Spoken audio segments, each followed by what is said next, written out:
বাংলাদেশ কৃষি বিশ্ববিদ্যালয়ের শিক্ষার্থীরা হল ছাড়ার নির্দেশনা প্রত্যাখ্যান করে সকাল থেকে জব্বারের মোড়ে রেলপথ অবরোধ করেছে।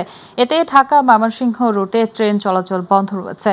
ভেটেরিনারি ও পশুপালন অনুষদের ডিগ্রিকে একীভূত করে একটি কম্বাইন্ড ডিগ্রি দেওয়ার দাবিতে শিক্ষক কর্মকর্তাকে রোববার অবরুদ্ধ করে রাখাকে কেন্দ্র করে বহিরাগতরা হামলা করে শিক্ষার্থীদের। উদ্ভূত পরিস্থিতিতে বিশ্ববিদ্যালয় কর্তৃপক্ষ রোববার রাতে অনির্দিষ্টকালের জন্য বিশ্ববিদ্যালয় বন্ধ ঘোষণা করে। সোমবার সকাল ৯টার মধ্যে সকল ছাত্রছাত্রীকে হল ত্যাগের নির্দেশ দেওয়া হয়।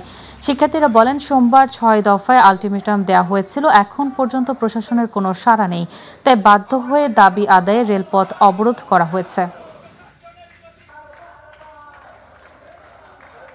আমরা আমাদের সম্মানিত শিক্ষকদের সাথে আলোচনায় বসতে আগ্রহী, কিন্তু আমাদের শিক্ষকরা আমাদের সাথে কোনো প্রকার যোগাযোগ করছে না কিংবা রেসপন্স করছে না। তাহলে আমরা কিভাবে আলোচনায় বসবো? আমাদের প্রথম দাবি যে আমাদের হল ভ্যাকেন্টের যে নির্দেশনা সেটা প্রত্যাহার করতে হবে, আমরা শিক্ষকদের সাথে আলোচনায় বসবো।